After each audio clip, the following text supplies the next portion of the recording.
The Galactic Council had convened in the Grand Assembly Hall, an enormous structure built in the neutral sector of the universe.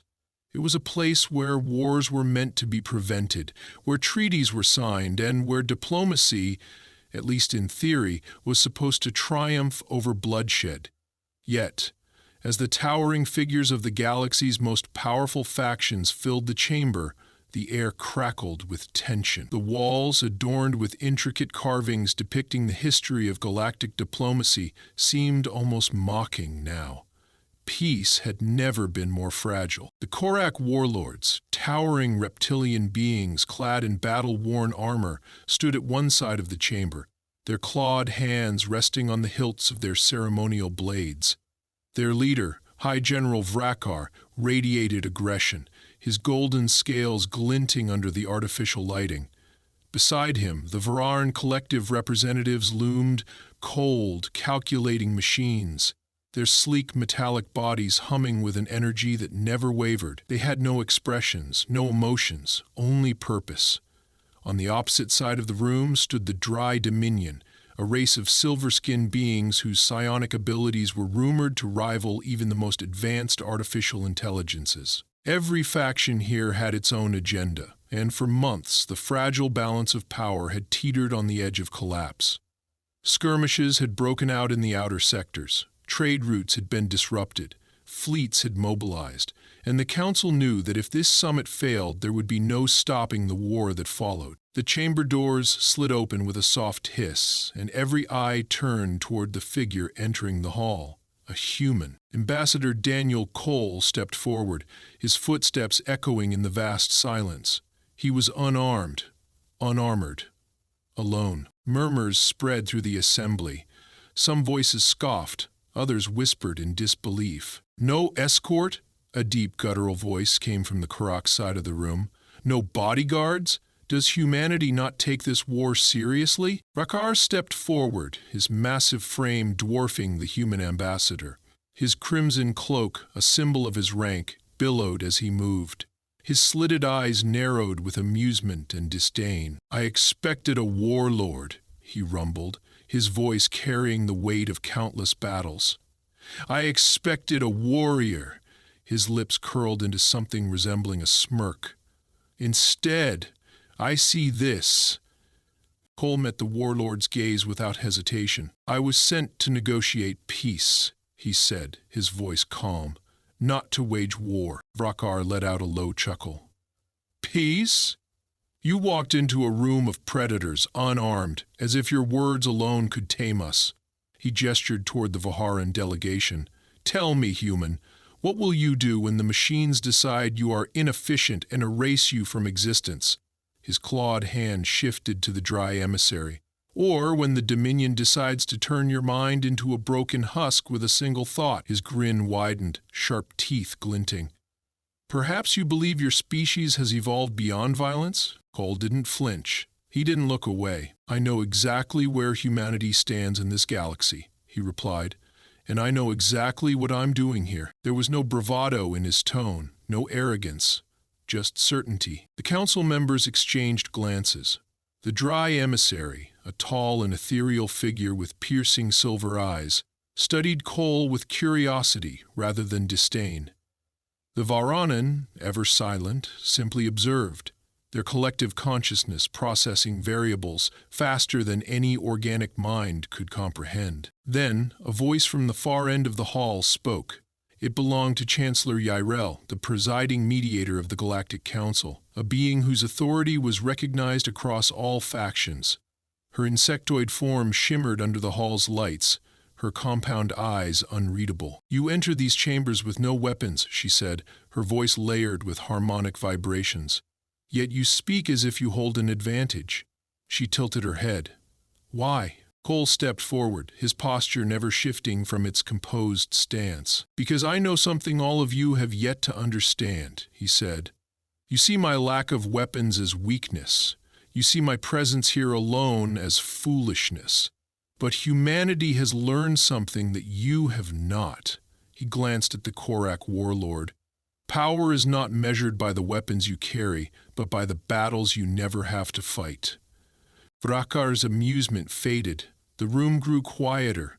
Even the Vaharan, beings of pure logic, paused as they processed the statement. Cole continued, walking slowly toward the center of the chamber. You all gathered here expecting ultimatums. You expected threats. You expected a show of force. And you assumed that the species most willing to draw first blood would have the upper hand. He stopped, looking at each faction in turn. But what if that assumption is wrong? Uriel's antennae twitched. Explain. Cole exhaled slowly. Humanity has not fought a galactic war in centuries. Not because we couldn't, he paused, but because we never had to. The silence that followed was suffocating. The Viharan collective finally spoke, their voice a layered chorus of synthetic tones. Clarify. Data suggests all dominant civilizations experience conflict, expansion, war. A pause. Human records show historical warfare. Cole nodded. Yes, we fought wars. Many wars. Until we became something more than just warriors. The Korak leader's eyes darkened. What are you saying? I'm saying, Cole said, his voice unwavering, that every civilization in this room has been playing the same game, following the same rules. Strength, war, dominance. But humanity doesn't play by those rules anymore. We changed the game itself. Vrakar's fists clenched. You claim to have power without war? Cole smiled. No, I'm claiming that power comes from knowing when war isn't necessary. The weight of his words pressed down on the chamber like an unseen force. The very idea seemed incomprehensible to some. The Vaharan collective processed countless possibilities, running simulations in microseconds. The dry emissary's silver eyes shimmered as if trying to peer into the human's mind. Even the Korak, bred for battle, found themselves uncertain. For the first time in recorded history, the Galactic Council was silent. Cole simply stood there, unarmed, unafraid, and the entire galaxy began to wonder if perhaps, just perhaps, humanity had already won a war they never had to fight. A heavy silence lingered in the Grand Assembly Hall, stretching long after Cole's final words had settled. No one dared to break it, but the weight of unspoken thoughts pressed down on every faction present. The very idea that power could exist outside of force was an alien concept to most of them. Cole had presented an argument that defied the foundation of the galactic order, and now, in the aftermath of his statement, the council was unsure how to proceed. Vrakar was the first to move. He exhaled sharply through his nostrils, releasing a puff of hot breath that curled into the chilled air. His golden scales shifted as he turned away from Cole and stomped back toward his delegation.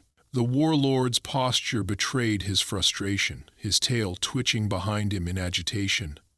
The Korak did not handle uncertainty well. The dry emissary, still seated, folded his long fingers together, his silver skin catching the dim light of the chamber.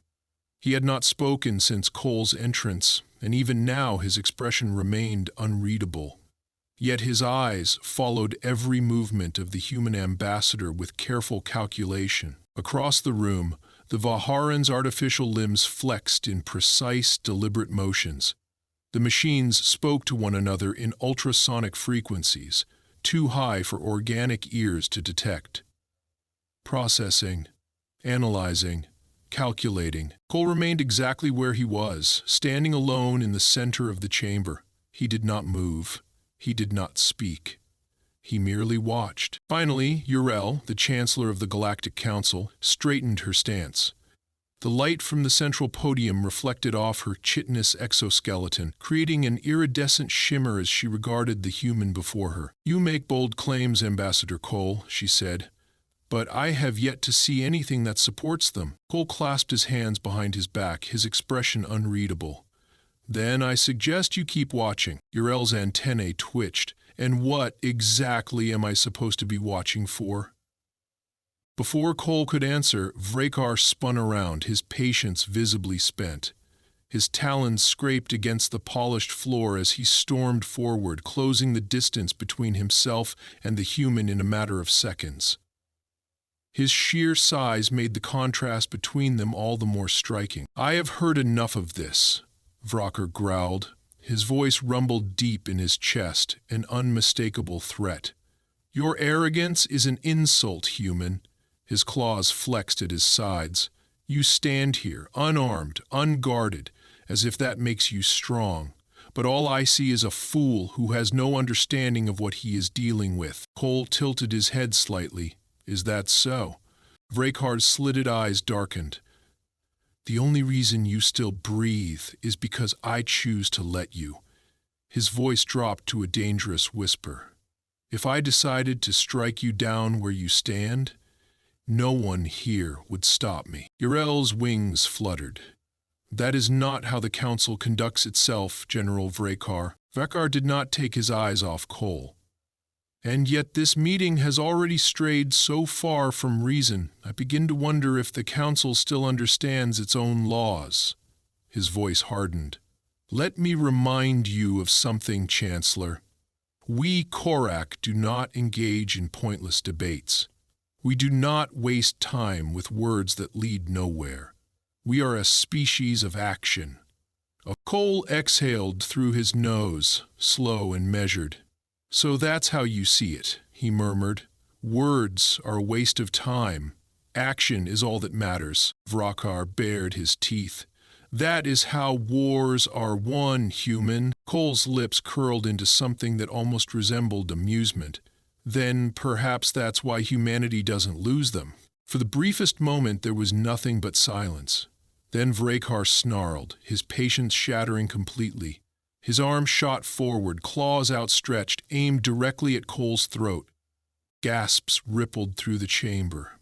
Even the Vaharan, usually indifferent to the affairs of organic beings, momentarily halted their calculations. The dry emissary's eyes narrowed. But Cole did not flinch. He didn't step back. He didn't raise his arms in defense. He didn't even blink. Vakar's claws stopped an inch from Cole's throat. The warlord's entire body had locked into place, muscles tense, his breathing sharp and ragged. His instincts screamed at him to strike, to tear through the fragile flesh of the human before him. But something deep in his core, something he couldn't name, held him frozen. Cole looked up at him, completely unshaken. "Go ahead." His voice was calm. "Strike me down." Vrakar's arm trembled. His mind told him to move. His pride demanded he finish what he had started. And yet, he couldn't do it. His own hesitation enraged him. With a guttural snarl, he pulled back, curling his claws into a fist. He turned on his heel and strode back to his delegation, his entire body radiating barely restrained fury. The council chamber remained deathly quiet. Cole exhaled, as if nothing had happened. He finally moved, adjusting the sleeve of his diplomatic uniform before turning back to face the assembled factions. "So," he said, his tone infuriatingly even, "shall we continue?" Yrel, ever composed, studied him for a long moment before speaking again. "General Vrakar's reaction was not unexpected," she said carefully. "But I wonder, Ambassador Cole, if you fully understand the risk you take by standing here alone." Cole met her gaze. "I understand it completely." Yrel's mandibles clicked together in consideration. She gestured toward the dry emissary. "And what is your assessment of our human guest?" The dry emissary's silver eyes gleamed. He had watched everything, analyzed every movement, every breath, every word. When he finally spoke, his voice was smooth, almost melodic. "He is not what I expected." Yrel inclined her head. "And does that concern you?" The emissary regarded Cole with quiet curiosity. "It does not concern me," he said. "It interests me." Vrakar let out a sharp breath, crossing his arms over his chest. "He is playing a game, and the rest of you are letting him." Cole turned to face him once more. "A game implies uncertainty," he said. "And I assure you, General, I do not gamble." Vrakar's glare could have melted steel. Yrel's wings flicked once more before she spoke again. "Very well," she said. "We shall proceed. She tapped a command into the holographic interface before her, and a detailed star map materialized above the chamber.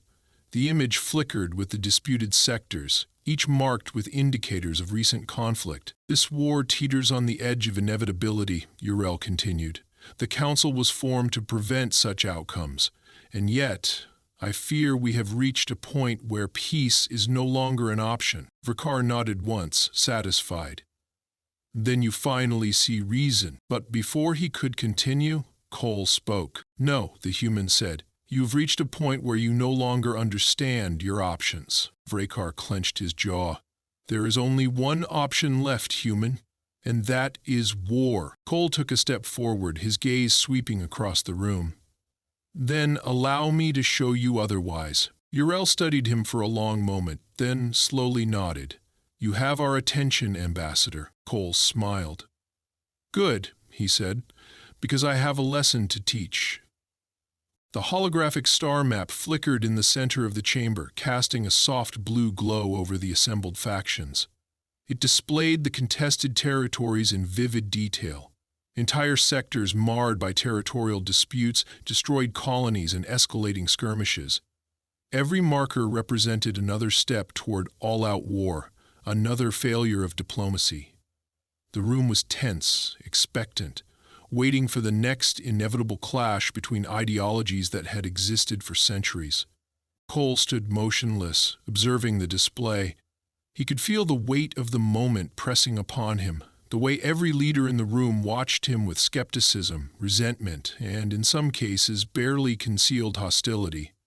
He had come here unarmed, but the real battle was just beginning. Uriel's multifaceted eyes reflected the glowing projections as she turned her attention to the human ambassador. "You claim there is another option, Ambassador Cole," she said. "One that we have failed to see. If that is true, then show it to us." Cole exhaled slowly, then lifted his gaze to the assembled factions. His voice, though calm, carried across the chamber with unshakable certainty. "You all stand on the edge of war because you believe there is no alternative. You've spent so long preparing for battle that you no longer recognize anything else.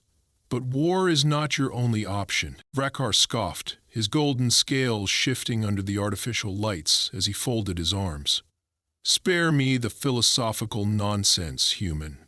We are here because of power, not idealism. If you have something to say, say it." Cole gave the warlord a measured glance before speaking. "Power is what you think you understand. But let me ask you this. What happens after this war begins?" The room was silent. The question was simple, yet no one answered. Cole continued, "You believe victory is a matter of military strength, of numbers and weapons and tactics. But war is not fought on the battlefield alone. It is fought in the ruins of cities, in the hunger of civilians, in the exhaustion of soldiers forced to fight a war they no longer believe in. Every empire in this chamber has been at war before. You know how it starts. But do you know how it ends?" "Huh?" His words settled over the room like a heavy fog, sinking into the minds of those present. The dry emissary leaned forward slightly, his silver eyes reflecting curiosity. Uriel's wings twitched, and even the cold, analytical minds of the Vaharan paused in their calculations. Vakar's expression darkened. "You assume too much, human. The Karak do not wage war as you do. We do not suffer hesitation. We do not break." His voice was a growl. "We win." Cole met the warlord's gaze without flinching. "So you believe, and yet I see no empire in this chamber that has never known loss." Vakar's jaw tightened, but he said nothing. Cole let the silence stretch before speaking again. "War is a game of endurance, but what happens when you are fighting against an opponent who does not play by your rules?" He turned toward the Vaharan delegation. "Your kind calculates probabilities, so tell me, what is the probability of complete victory in this war?" There was a pause before the Vaharan representative responded, his synthetic voice carrying no emotion. "Incomplete data, too many variables. However, based on current fleet deployments and available resources, no faction present in this chamber has a statistical likelihood of achieving total dominance. A pause. Prolonged conflict results in unsustainable losses for all parties. Cole nodded, which means there is no real victory, only destruction. Vrakar let out a sharp breath, his patience wearing thin. Enough of this! His claws flexed at his sides, and his tail flicked in agitation. You speak of war as if it is avoidable. It is not. The only question that remains is who will emerge the strongest. Cole shook his head. That's where you're wrong. You think strength is about who is left standing at the end. But true strength is knowing when not to fight at all. Urel's gaze sharpened. You are asking for trust, Ambassador Cole. Trust that your words hold truth. That is not something easily given in this chamber. Cole took a step forward, his voice steady. Then let me offer something greater than trust. Let me offer proof. There was a shift in the room. Skepticism remained, but now it was mixed with something else. Curiosity. The weight of the moment had changed. The dry emissary spoke for the first time in a while, his voice slow and deliberate. What proof could you possibly offer that would make the weight of war unnecessary? Cole looked at him, then at the rest of the assembled factions. You all assume humanity is weak because I stand before you without weapons, because I am alone. But that is the very reason you should fear us. Vrakar sneered. Fair you are a diplomat with no army at your back. Cole smiled, but there was no warmth in it. That's where you're wrong, General. My army is already here. Confusion flickered across Vrakar's expression. He glanced around, as if expecting human warships to decloak in orbit, but nothing happened. The chamber remained unchanged. Cole continued. You misunderstand what power really is. You measure it in ships, in weapons, in soldiers. But the greatest power is not in those things. He gestured around the room. It is in understanding the game better than anyone else. The Vaharan collective processed his words at inhuman speeds, their collective intelligence scanning for hidden meaning. It was Urel who spoke next. What game do you claim to understand, Ambassador Cole? Cole's eyes were sharp, the game where we never needed to fire a shot to win. The chamber fell into stunned silence. No one spoke. No one moved. Even Vrakar, always so sure of his position, found himself unable to voice his usual retorts. There was something unsettling about the human's confidence, something that gnawed at the edges of understanding, just beyond reach. Cole stood calmly in the center of it all, unarmed, unshaken. And that is why this war will never happen, he said. Because before any of you realize what has happened, you will have already lost. The council, for the first time in centuries, had no answer. The chamber remained frozen in silence.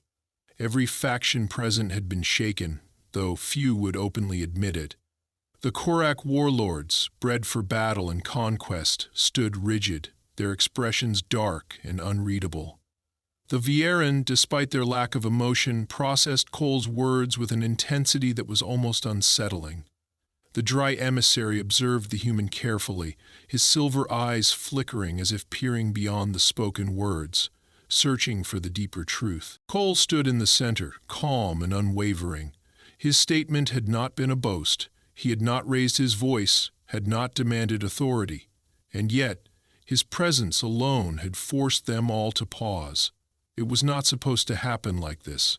The factions had gathered expecting an ultimatum, expecting demands, expecting the weight of military power behind the words of humanity's representative. Instead, Cole had delivered something far more dangerous, the quiet certainty of a man who had already won. Vrakar's frustration was barely restrained. He had never been one for riddles or political maneuvering. In his world, strength was proven through action, through bloodshed and dominance. He clenched his fists, his claws digging into his palms. Enough of this, he growled. You speak in circles, human, but you have yet to show anything that proves your words hold weight. Cole turned his gaze to him, unaffected by the warlord's impatience. Tell me, General, how many wars has your empire fought? Vrakar's lip curled. More than I can count. And we have won them all. Cole nodded. And in those wars, how many of your enemies were left standing? The warlord narrowed his eyes, but before he could respond, Cole continued. You don't just fight your wars, General. You end them. You ensure that those who opposed you are erased from history. He gestured toward the chamber. That is how most of you operate. You fight until nothing remains but the ashes of your enemies. His gaze swept across the assembled factions. But what happens when you face an opponent who doesn't fight like that? What happens when your enemy doesn't try to defeat you, but instead makes sure that you never had the chance to fight at all? Yrel studied him, her antennae twitching as she processed his words. Are you suggesting that humanity has already acted against us? Cole smiled faintly. I'm suggesting that humanity never had to. The Vaharan collective spoke then, their synthetic voices overlapping in a dissonant harmony. Clarify. Data does not support prior interference. Cole tilted his head slightly. No, because you're looking for the wrong kind of interference. He stepped forward slowly, deliberately. You all assume that power is measured in weapons, in fleets, in armies. But true power is control. It is influence. It is knowing how to shape the battlefield before a single shot is fired. Vrakar's claws twitched, but he remained silent. Cole continued, Humanity has not fought a galactic war in centuries, and yet here we stand, as an equal force among you. He gestured toward the holographic star map still floating in the center of the chamber. Your conflicts arise because you all fight for control. You fight for dominance over resources, territory, and trade. But humanity never needed to fight for those things. His voice was smooth, almost casual, because we let you do it for us. The dry emissary's silver eyes flickered with realization, but he did not interrupt. Cole folded his hands behind his back. For decades, humanity has expanded without resistance. Our colonies thrive, our trade routes remain untouched. Our influence stretches into every sector of space, and not once did we have to fire a single shot to achieve it. He let the words settle before speaking again. Why do you think that is? A tense silence followed. The question should have been simple, yet no one had an immediate answer. The Varan spoke again. Insufficient data. Human expansion has been noted, but no significant resistance was encountered. Correlation is unclear. Cole exhaled softly. Not unclear, just unnoticed. His gaze shifted toward Yrel. Chancellor, how many human corporations operate within your territory? Yrel hesitated for the briefest moment. Several dozen, though their influence is regulated. Cole nodded. And in the Korak Empire? Vrakar scowled. Trade agreements exist, but we do not rely on human industry. Cole's lips twitched. Not directly. But how many of your supply chains use materials that were sourced through human intermediaries? How much of your infrastructure is supported by technologies that originated from human research? How many of your soldiers use weapons enhanced by human engineering? He let the questions linger. You don't have to answer. Because I already know. The tension in the room shifted. What had once been disdain had turned into something else. Unease. Realization. Cole took another slow step forward. You all saw humanity as an emerging power, something small, something insignificant. You assumed that because we did not wage war, we were weak. He tilted his head. But in reality, humanity never needed to fight for power. His voice lowered slightly. Because we built it beneath your feet while you were too busy looking elsewhere. Vakar's fists clenched. You expect us to believe that humanity has outmaneuvered entire civilizations without us even noticing? Cole gave him a knowing look. I don't expect you to believe it, General. I expect you to realize it. The warlord's jaw tightened, but he said nothing. Cole turned back toward the star map. This war you are preparing for will not be decided by battle. It will not be decided by whose fleet is stronger, whose armies are larger. It will be decided by who understands the game best. He met the eyes of each faction leader in turn. And humanity has been playing this game far longer than you think. The chamber felt smaller, the walls pressing in as the weight of his words sank deeper into the minds of those present. For the first time since the summit began, no one interrupted him. Cole clasped his hands behind his back. So, I ask you all now, are you prepared to go to war, knowing that the very foundation of your power may already belong to someone else? No one spoke. No one moved. The silence was the loudest answer of all. The silence that had settled over the Grand Assembly Hall was unlike any that had come before. It was not the silence of hesitation or calculation, nor was it the silence of restrained hostility. It was the silence of realization, the kind that settled deep, embedding itself in the minds of those present, forcing them to reconsider every assumption they had ever held about humanity. Cole did not move from his position in the center of the chamber. His presence, once dismissed as insignificant, now loomed over the gathered factions like a shadow cast by an unseen sun. He had offered no threats, no ultimatums, no demands. Yet he had reshaped the foundation of the Council's perception, not through force, but through the irrefutable weight of truth. Vrakar's rigid stance betrayed his inner conflict. His golden eyes burned with the need to act, to respond, to seize control of the moment before it spiraled beyond his reach. But how did one fight against an enemy who had already taken the battlefield without ever stepping foot on it? How did one wage war against an opponent who had already ensured that war itself was unwinnable? The Korak warlord clenched his jaw, his claws flexing in frustration. "If what you claim is true," he said, his voice slow, deliberate, "then what is it that humanity wants?" Cole turned to face him, his expression unreadable. Humanity wants the same thing it has always wanted: stability, growth, a galaxy where war is no longer necessary. He let the words settle before continuing, "And we have spent centuries ensuring that vision becomes reality." Urel's iridescent exoskeleton caught the light as she studied him. "You speak as if this future is already set in motion." Cole's gaze did not waver. "Because it is." The Vaharan, who had remained unnervingly quiet, finally spoke. The layered voices of their collective consciousness reverberated through the chamber, each word calculated to precision. "Historical data does not support inevitable conclusions. Variables remain unaccounted for." Cole inclined his head slightly. "You are correct.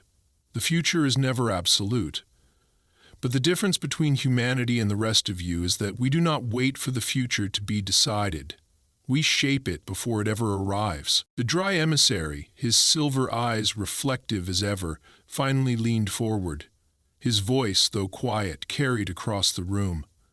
"Then tell us, Ambassador Cole, what do you propose?" Cole exhaled, allowing himself the smallest pause before he spoke. "I propose that we end this now. Not through war, not through the illusion of peace held together by empty treaties, but by understanding that the galaxy is already changing, whether you wish it to or not." He let his words settle before he took another step forward, his presence commanding without force. "Humanity does not need this war, and neither do you." Vrakar's glare did not soften, but something in his stance shifted, a realization perhaps not fully accepted but present nonetheless. He exhaled sharply. "You ask us to trust you, but trust is not given freely in this chamber." Cole met his gaze evenly. "Then don't trust me. Trust the reality that you now see before you. You all came here expecting war to be your only option. Now you know otherwise." The chamber remained still. The weight of decision hung in the air like a storm waiting to break. Urel turned to the gathered factions. "The Galactic Council stands at a crossroads. We have spent too long believing that power is measured in weapons. in fleets, in armies. And yet, humanity has thrived without any of these things. We must ask ourselves, have we been measuring power incorrectly all along? Vrakar's lip curled, but the fire in his expression had dimmed. And if we do not accept this path, Cole's voice did not change, then the war you believe is inevitable will begin. But it will not end the way you expect. For the first time, there was no response, no argument, no denial. The truth was there, written across the faces of every leader in the room. The Vaharans spoke again, their synthetic voices layered with something that almost resembled finality. Processing, calculations complete, probability of sustained conflict resulting in mutual collapse 96.3%. Probability of alternative resolution ensuring long-term stability, 87.1%. Conclusion, conflict is illogical. Uriel gave a slow nod. Then it is decided, she turned to Cole. Ambassador, you have done something no one has done before. Cole's expression remained neutral. And what is that, Chancellor? Uriel's wings flicked once, a subtle movement. You have made war irrelevant. The words rippled through the chamber like a shockwave. Vakar let out a slow, measured breath. He turned to his delegation, his golden eyes narrowing. Then, without another word, he stepped back, a silent acknowledgement, though not a surrender. The dry emissary remained still for a moment longer before rising from his seat, his silver gaze locking onto Cole. The path has shifted. It was neither a question nor a statement of defeat. It was acceptance of something greater than all of them. One by one, the factions followed. No agreements were signed, no documents were exchanged. But the war that had seemed inevitable was no longer. Cole remained in the center of it all, silent, watching as the galaxy changed before his eyes. He had come unarmed, and yet, without ever raising a weapon, without ever making a demand, he had won the greatest battle of all. The war had never begun. And now, it never would.